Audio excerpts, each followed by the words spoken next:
It's almost hard to believe if you go and have a look at some of the pictures on social media and on the World Rowing website of Thursday and Friday racing here on the San Nazaro beach. You'd think it was a different place. It was, you know, tens of feet of waves, it was wind, it was rain, but look at it now. We've got just stunning conditions, beautifully warm, and well, a far more tranquil sea than we've seen for the rest of this weekend.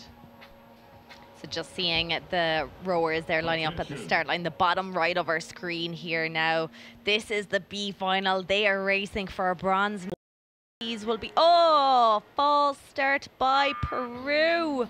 She had to turn around and she's back again. That will be a yellow card for her. They do not want to get a second one of those.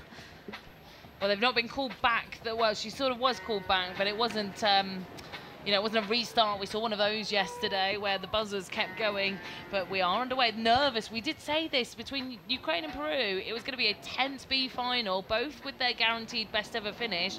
But I think that means there's equal footing for opportunity for the medals here. Absolutely, very equal footing. Not too much time separating them in the earlier rounds between Ukraine and Peru in the initial time trials and earlier on in the last 16. We can see Ukraine again just being a little bit steadier with their race. They are fast on the recovery, but big long strokes lying back, and they have that boat speed up nice and high as they head around towards that first marker buoy. Evenly matched, not too much between them here now, being very careful here to get around that second marker that caused so much trouble earlier. Ukraine closest to us on camera. Now we're looking at Peru. You can see now it is actually quite bouncy when you're down on that sea level. Me looking down from above looks quite calm, but you can see here just how much movement there is. Yes, deceptive, isn't it, Neve? Until you're out there on the water, I don't think you ever really know. And our pictures just never really get you to feel it and get to experience it. You kind of just have to wait until those close down shots of the level with the water. Wow, this is so even pegging here between Ukraine on the left-hand side of your screen, Peru, sorry, my apologies, other way around, Peru on the left-hand side of the screen, Ukraine here on the right closest to us. And this is where, you know, they've taken all that speed off round the turn and they've got to pick the boat up basically again from standing, but at least this time round, Neve, they've got that tide to pull them back in towards the beach. Exactly, indeed, and both of them doing pretty well over the left-hand side. Ukraine heading slightly towards exclusion zone. They did that earlier as well, but seeing their mistake now, arcing back in towards the beach. This is incredible. The shouts from the beach, from the crowds have started. We know that Peru will probably hit those swells and surfy waves a bit sooner. They're coming in. Oh, they've got one here now. Let's see if they can use this to their advantage.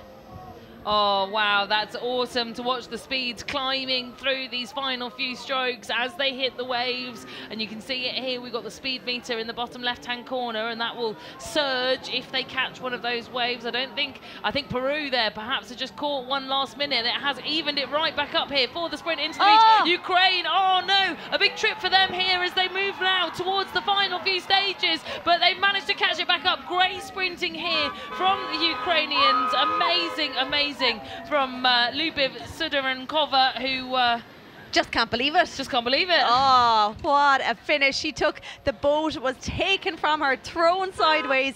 She tumbled, but what a sprint. Her legs looked like it was the first time she was doing that today. So fresh. It was much harder work for Peru there, who just got, you know, they had a lovely wave coming in, but then they got stuck down the trough of it. And oh, what a finish there by both of them, but well done to Ukraine. They held their heads. We saw how excited they were after the semi-finals.